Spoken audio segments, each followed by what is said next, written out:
और इनका बराह रास्त रब्ता रहा है न सिर्फ डॉक्टर फैसल सुल्तान के साथ जो हमारे फेडरल हेल्थ मिनिस्टर थे और यास्मीन राशिद, तैमूर जगड़ा जो प्रोविंशियल मिनिस्टर्स थे, लेकिन डायरेक्टली वज़ीर आज़म इमरान खान जो है वो भी जब अहम पॉलिसी डिसीजंस होते थे तो उसमें वो IDF का नुक्ता नज़र सुनते थे। तो इसलिए ये आपके पास एक बेहतरीन मौका है कि ऐसे फोरम पे आने का जहाँ से आप अपनी जो नॉलेज है, अपनी काबिलियत, स्किल्स जो आपने जो हुनर हासिल किया है, जो तजुर्बा है आपका, उसको इस्तेमाल करके मुल्क की बेहतरी के लिए फ़ैसला साजी के अंदर अपनी इनपुट प्रोवाइड कर सकें। और ये किस वक्त पे आपको ये दावत दी जा रही है, खुसूसी दावत आज ये और ज़्यादा अहम क्यों है? क्योंकि मुल्क के हर तबके के लिए इस वक्त ये समझने की ज़रूरत है कि पाकिस्तान जो हम कहते हैं ना नाजुक वक्त से गुजर रहा है, नाजुक वक्त से नहीं गुजर रहा है। इंशाअल्लाह ताला वक्त तो मजबूत होगा, लेकिन तारीख साज वक्त से ज़रूर गुजर रहा है। और इस वक्त पाकिस्तान बिल्कुल वाज़े दोहराए पे खड़ा हुआ है और ये सफ़र जो है वो पिछले चंद माह से जारी था और अब बिल्कुल तकरीबन वहाँ पर बात आ गई है कि मेरे ख्याल में ये जो हफ्ता है, ये हफ्ता जिसमें हम बैठे में और ज़्यादा से ज़्यादा अगले हफ्ते जो है पाकिस्तान के मुस्तकबिल की सिमत का तयन होने वाला है। एक तरफ पाकिस्तान के ऊपर कुछ कुव्वतें, कुछ सियासी जमातें, कुछ खुदगर्ज टोला काबिज़ है जो इस वक्त अपनी सिर्फ सियासी नहीं, अपनी सिर्फ माली और अपनी चुराई हुई दौलत की जंग नहीं लड़ रहा, बल्कि पाकिस्तान किस किस्म का होगा उसकी जंग लड़ रहा है कि क्या पाकिस्तान उसी तरीके से चलता रहेगा कि जहां पर बंद कमरों के अंदर ताकतवर तबके आपस में बैठ के डीलें करके ये फैसला करें और अक्सर गैर मुल्की आशीर्वाद के अंदर के साथ ये फैसला करें कि पाकिस्तान को किस तरफ लेके जाना है, किस जंग में पाकिस्तान ने शामिल हो जाना है, किसकी हुकूमत आनी है, किसकी रहनी है, किसकी नहीं रहनी। या पाकिस्तान जो है ये 22 करोड़ का पाकिस्तान बनेगा, या वो पाकिस्तान बनेगा जो कायदे आज़म ने जिसका सोचा था एक जमहूरी वतन, एक आइन की बुनियाद के ऊपर काम करने वाले पाकिस्तान ने बनना है। और इस वक्त जो 22 करोड़ है वो तो फैसला कर बैठे, उसमें तो किसी को कोई शक नहीं होना चाहिए कि 22 करोड़ पुरानी तनख्वाह पर नौकरी करने को तैयार नहीं है। और ये फैसला हो चुका है कि अब जो हमने मुल्क को चलाना है वो आइन की बुनियाद पर चलाना है, वो जमहूरियत की बुनियाद पर चलाना है। और यही वो खौफ है जो नज़र आ रहा है कि कौम फैसला करके बैठ गई है, यही वो खौफ है जिसकी वजह से आजकल आपको ऐसे ऐसे इक़दाम नज़र आ रहे होंगे जिससे परेशानी भी आपको होती होगी। कभी फवाद चौधरी को उठा लिया, कभी शेख रशीद को उठा लिया, कभी परवेज़ इलाही के घर पे धावा बोला जा रहा है, चंदाना गुलजार के ऊपर FIR काटी जा रही हैं। एक हिजान की कैफियत नज़र आती है और उसकी वजह यह है कि उनको नज़र आ रहा है कि ये जो पुराना निज़ाम था इसके दिन अब ख़त्म होते चले जा रहे हैं। वो हम बचपन से पढ़ा करते थे, दीवारों के ऊपर लिखते थे कि गिरती हुई दीवारों को एक धक्का और दो, वो धक्का आ गया, ये दीवार गिर रही है, अब ये जो मर्जी कर लें, जितनी मर्जी कोशिश कर लें, ये रोक नहीं सकते। क्योंकि जिस वो कहते हैं, अंग्रेजी में कहते हैं, idea whose time has come cannot be stopped. ये वो फैसला है जो कौम कर बैठी है, इसको अब कोई रोक नहीं सकता, चाहे कितना अपने आप को ताकतवर समझता हो, वो इसको रोक नहीं सकता। जब एक 22 करोड़ की कौम, गैरतमंद दलेर कौम फैसला कर ले तो उसके फैसले को रोका नहीं जा सकता। वहां पर पाकिस्तान खड़ा है। हर तबके को इस जद्दोजहद के अंदर शामिल होने की ज़रूरत है। ये जंग किसी सियासी पार्टी की नहीं है, किसी सियासी लीडर की नहीं है, किसी एक शख्स की नहीं है, ये कोई ज़ाती मुफाद के लिए नहीं है, ये कौम की जंग है। ये आपकी, मेरी, जो मेरी उम्र के लोग हैं उनके बच्चों की जंग है। तो उसके अंदर आपका हिस्सा लेना और हर तरीके से हर शख्स जो है उसको एक ही तरीक़ाकार नहीं है उसको उस तहरीक के अंदर शामिल होने का, इस आज़ादी की जंग के अंदर हिस्सा लेने का।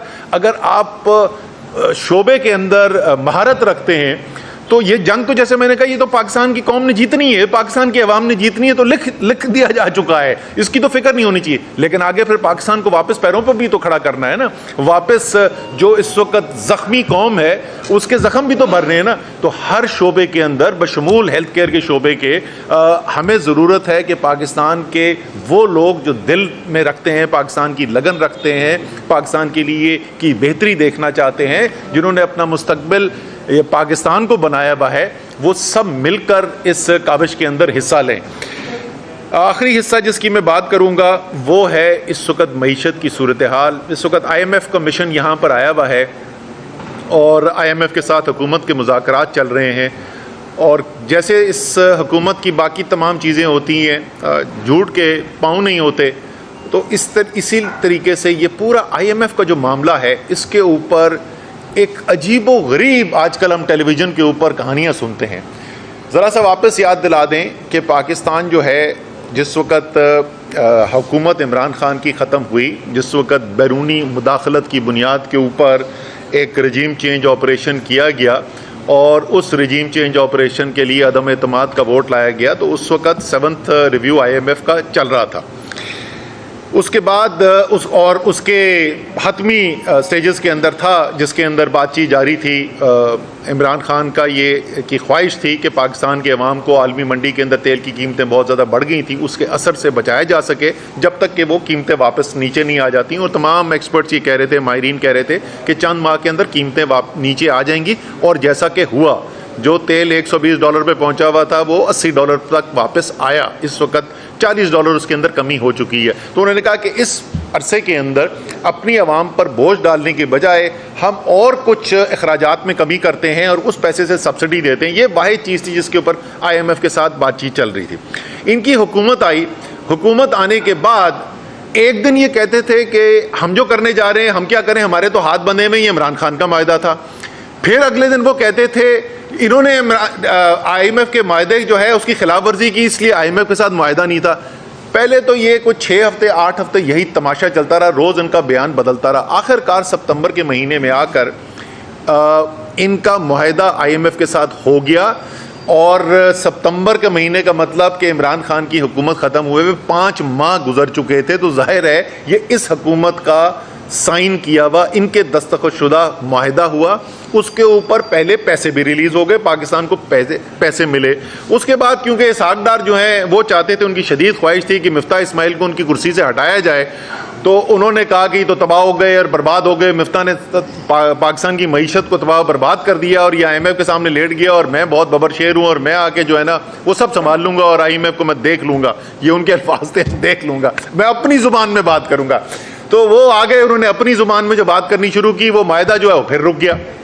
अब ज़र मुबादला के ज़खायर गिरते चले जा रहे हैं। महंगाई पाकिस्तान की तारीख़ की बदतरीन महंगाई से हम गुज़र रहे हैं। हज़ारों कारोबार बंद हो चुके हैं, लाखों लोग बेरोज़गार हो चुके हैं।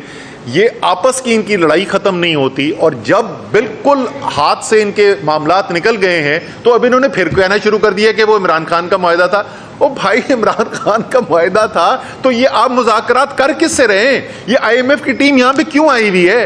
वो यहाँ पे उनको किसी ने बताया था कि इस्लामाबाद का मौसम बहुत अच्छा है, जो वाकई में है बहुत अच्छा, लेकिन मेरे ख्याल में इस्लामाबाद का अच्छा मौसम एंजॉय करने के लिए नहीं आए हुए। IMF की टीम यहाँ पे आई हुई है हुकूमत के साथ मुआहदे की नेगोशिएशंस करने के लिए। तो अगर मुआहदा पुराना इमरान खान का, तो नेगोशिएशन हो किस बात पे रही है? तो खुदा का वास्ता झूठ बोलना छोड़ दें। ये आपको भी पता है, सारी कौम को पता है, आपके बस की बात नहीं है इस मुल्क को इस मुश्किल वक्त से निकालना। इस मुश्किल वक्त में डाला आपने है, और जिसने डाला हो मुश्किल वक्त के अंदर, तो उसने क्या मुश्किल वक्त से निकालना है। तो इसलिए आप इससे अब तक जितना अवाम के ऊपर जुल्म कर चुके हैं और अपनी सियासत तबाह बर्बाद कर चुके हैं, खुदा का वास्ता अब ये जो बातें आपने टेलीविजन पे शुरू की हैं, खुल्लम खुल्ला आइन तोड़ने की धमकियां जो आप दे रहे हैं कि 90 दिन के अंदर इंतखाबात नहीं कराएंगे, अब अपने आप को आर्टिकल 6 की जद में लाकर अपने लिए और मुसीबतें न खड़ी करें। मुझे यकीन है पाकिस्तान की अदलिया आइन की दिफा करेगी, और Lahore high court, Peshawar high court के अंदर केसेस हैं, मुझे यकीन है कि उनका फैसला एक फैसला चल सकता है। लाहौर हाई कोर्ट में तो ऑर्डर्स के अंदर बिल्कुल वाजे लिख दिया, हर सूरत में इलेक्शन 90 दिन के अंदर अंदर होना है। तो इलेक्शन की तैयारी करें। हमें पता है कि आपको मार इस दफ़ा इंशाअल्लाह ताला पाकिस्तान की कौम से बेतहाशा पड़नी है जो आपने मुल्क के साथ किया है, लेकिन उसके बावजूद आपके पास और कोई रास्ता नहीं है। तो इसलिए आइन तोड़ने की बातें छोड़ दें और इलेक्शन की तैयारी करें, मैदान के अंदर आए। तो बहुत बहुत शुक्रिया। सर, इलेक्शन ना होने की वजह से माशी सूरत हाल ख़राब है। ये ऐसा नहीं है कि माशी सूरत हाल जो है वो खुद ब खुद ख़राब हो गई। दो मुख्तलिफ़ किस्म के वजूहात होती हैं जिनकी वजह से माशी सूरत हाल ख़राब हो सकती है। या तो कुदरती आफात आती हैं या कोई बैरूनी ऐसी सूरत हाल पैदा हो जाती है जिसके अंदर एक अच्छी भली चलती हुई मईशत जो है वो ख़राबी का शिकार हो जाती है। यहाँ पर आपकी मईशत जो है वो 6% से उसमें इजाफा हो रहा था, आपकी सनतों के अंदर 12% का इजाफा हो रहा था, आपकी ज़राअत के अंदर 5 में से 4 फसलों में रिकॉर्ड फसलें हो रही थी, आपकी IT की एक्सपोर्ट जो है वो 35% एक साल, 43% एक साल में इजाफा हो रहा था, आपकी तरसीलात ऑपरेशन हुआ। तो जो खराबी सियासत से पैदा हुई है वो सियासी मामला ठीक किए बगैर कभी भी ठीक नहीं हो सकती, आप मजीद खाई में गिरते चले जाएंगे। सो इलेक्शन वाहिद हल है।